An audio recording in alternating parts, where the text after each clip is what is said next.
بسم اللہ الرحمن الرحیم۔ السلام علیکم۔ دین دنیا رہبر کی اس ویڈیو میں آپ کو خوش آمدید۔ حضور اکرم صلی اللہ علیہ وآلہ وسلم کی پیدائش سے صرف 55 دن پہلے یمن کا بادشاہ ابرہ ہاتھیوں کی فوج لے کر کعبہ ڈھانے کے لیے مکہ پر حملہ آور ہوا تھا۔ اس کا سبب یہ تھا کہ ابرہ نے یمن کے دارالسلطنت صنعا میں ایک بہت ہی شاندار اور عالی شان گرجا گھر بنایا اور کوشش کرنے لگا کہ عرب کے لوگ بجائے خانہ کعبہ کے یمن آ کر اس گرجا گھر کا حج کیا کریں۔ جب مکہ والوں کو یہ معلوم ہوا تو قبیلہ کنانہ کا ایک شخص غیظ و غضب میں جل بھن کر یمن گیا اور وہاں کے گرجا گھر میں پخانہ کر کے اس کو نجاست لت پت کر دیا۔ جب ابرہ نے یہ واقعہ سنا تو وہ طیش میں آپے سے باہر ہو گیا اور کعبہ کو ڈھانے کے لیے ہاتھیوں کی فوج لے کر مکہ پر حملہ کر دیا۔ اس کی فوج کے اگلے دستے نے مکہ والوں کے تمام اونٹوں اور دوسری مویشیوں کو چھین لیا۔ اس میں 200 یا 400 اونٹ عبد المطلب کے بھی تھے۔ حضرت عبد المطلب کو اس واقعے سے بڑا رنج پہنچا، چنانچہ آپ اس معاملے میں گفتگو کرنے کے لیے اس کے لشکر میں تشریف لے گئے۔ جب ابرہ کو معلوم ہوا کہ قریش کا سردار اس سے ملاقات کرنے کے لیے آیا ہے تو اس نے آپ کو اپنے خیمے میں بلایا، اور جب حضرت عبد المطلب کو دیکھا کہ ایک بلند قامت، روبدار اور نہایت ہی حسین و جمیل آدمی ہے جن کی پیشانی پر نور نبوت کا جاہ و جلال چمک رہا ہے، تو صورت دیکھتے ہی ابرہ مرعوب ہو گیا اور بے اختیار تخت شاہی سے اتر کر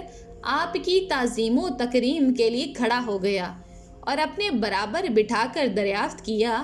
کہ کہیے سردار قریش، یہاں آپ کی تشریف آوری کا کیا مقصد ہے؟ حضرت عبد المطلب نے جواب دیا کہ ہمارے اونٹ اور بکریاں وغیرہ جو آپ کے لشکر کے سپاہی ہانک لائے ہیں، آپ ان سب مویشیوں کو ہمارے سپرد کر دیجئے۔ یہ سن کر ابرہ نے کہا، اے سردار قریش، میں تو یہ سمجھتا تھا کہ آپ بہت ہی حوصلہ مند اور شاندار آدمی ہیں، مگر آپ نے مجھ سے اپنے اونٹوں کا سوال کر کے میری نظروں میں اپنا وقار کم کر دیا۔ اونٹ اور بکری کی حقیقت ہی کیا ہے؟ میں تو آپ کے کعبے کو توڑ پھوڑ کر برباد کرنے کے لیے آیا ہوں، آپ نے اس کے بارے میں کوئی گفتگو نہیں کی۔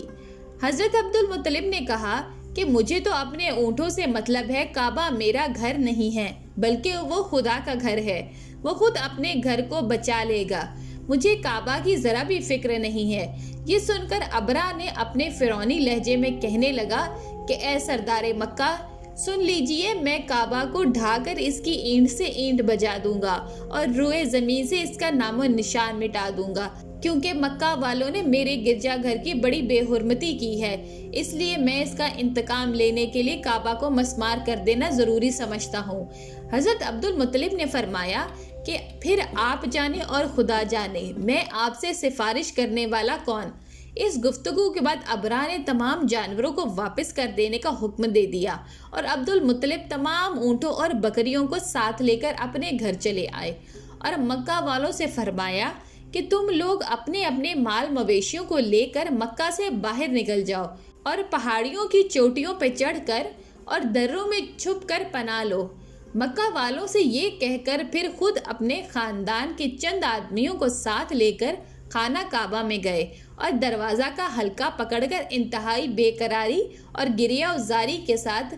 دربار باری میں اس طرح دعا مانگنے لگے کہ اے اللہ، بے شک ہر شخص اپنے گھر کی حفاظت کرتا ہے، لہٰذا تو بھی اپنے گھر کی حفاظت فرما اور صلیب والوں اور صلیب کے پجاریوں کے مقابلے میں اپنی اطاعت شعاروں کی مدد فرما۔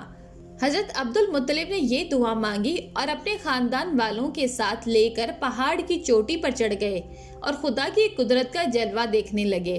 ابرہ جب صبح کو کعبہ ڈھانے کے لیے اپنے لشکر جرار اور ہاتھیوں کی قطار کے ساتھ آگے بڑھا اور مقام مامس میں پہنچا تو خود اس کا ہاتھی، جس کا نام محمود تھا، ایک دم بیٹھ گیا، ہر چند مارا اور بار بار للکارا، مگر ہاتھی نہیں اٹھا۔ اسی حال میں قہر الہی ابابیلوں کی شکل میں نمودار ہوا اور ننھے ننھے پرندے جھنڈ کے جھنڈ، جن کی چونچ اور پنجوں میں 3 کنکریاں تھیں،